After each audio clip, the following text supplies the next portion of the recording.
एक बार की बात है, अकबर और बीरबल किसी बात पर चर्चा कर रहे थे।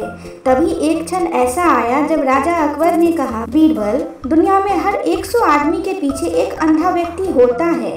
राजा की यह बात सुनकर बीरबल ने उनकी इस बात पर असहमति जताते हुए कहा, महाराज, मेरे हिसाब से आपका आकलन कुछ गलत प्रतीत होता है। सही मायने में तो दुनिया के अंधों की संख्या देखने वालों के मुकाबले काफी अधिक है।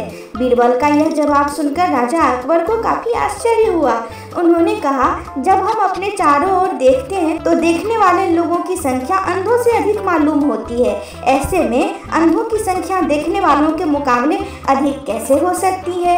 राजा अकबर की इस बात को सुनकर बीरबल कहते हैं, महाराज, किसी दिन मैं आपको यह बात प्रमाण के साथ साबित करके दिखाऊंगा कि दुनिया में अंधों की संख्या देखने वालों से अधिक है। बीरबल के जवाब पर राजा अकबर कहते हैं, ठीक है, प्रमाण के साथ इस बात को अगर तुम साबित कर पाओगे तो मैं भी इस बात को जरूर स्वीकार करूंगा।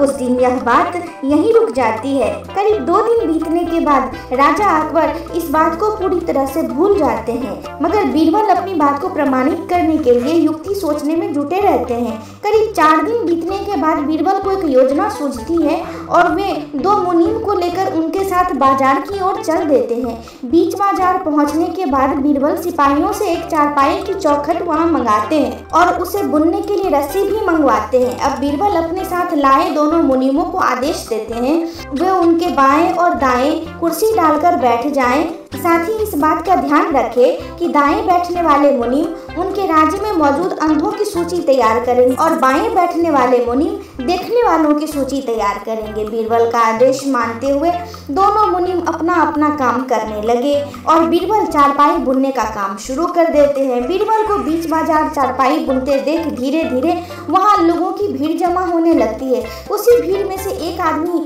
अपने आप को रोक नहीं पाता और वह बीरबल से पूछता है, आप ये क्या कर रहे हैं? बीरबल इस सवाल का कोई जवाब नहीं देते और अपने दाएं बैठे मुनीम को इशारा देते हैं कि वह अपनी सूची में इस आदमी का नाम लिख ले।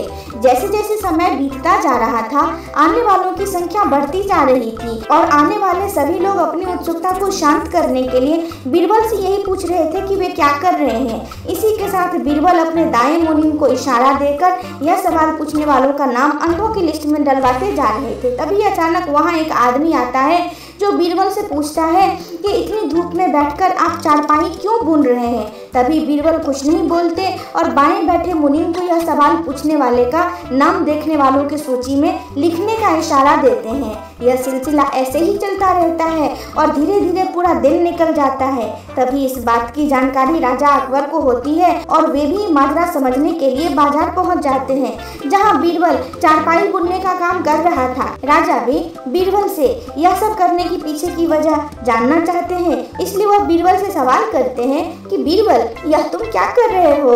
राजा का सवाल सुनते ही बीरबल अपने दाएं बैठे मुनीम को आदेश देते हैं कि अपने अंधों की लिस्ट में महाराज अकबर का भी नाम शामिल कर दो।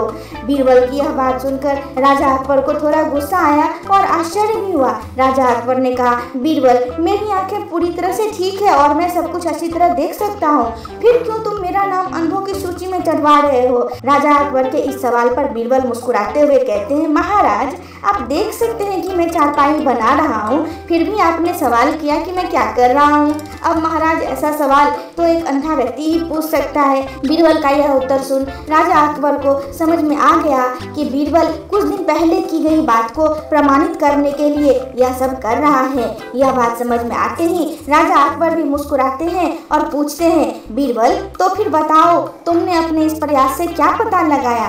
बताओ, देखने वालों की संख्या अधिक है या अंधों की? राजा के सवाल पर बीरबल जवाब देते हैं, महाराज, मैंने जो कहा था वही बात सच निकली। दुनिया में देखने वालों के मुकाबले अंधों की संख्या ज्यादा है। मेरे द्वारा तैयार की गई दोनों ही सूची का मिलान करने से आप भी इस बात को अच्छी तरह से समझ सकते हैं। बीरबल का उत्तर सुनकर राजा अकबर जोर से हंसते हैं और कहते हैं, बीरबल, तुम अपनी बात को साबित करने के लिए कुछ भी कर सकते हो। दोस्तों, इस कहानी से हमें यह सीख मिलती है कि दिखाई देने के बाद भी मूर्खतापूर्ण सवाल करने वाला व्यक्ति किसी अंधे के ही समान होता है। दोस्तों, आपको मेरी ये कहानी कैसी लगी मुझे कमेंट में जरूर बताएं और चैनल को लाइक, शेयर और सब्सक्राइब करना ना भूलें। धन्यवाद।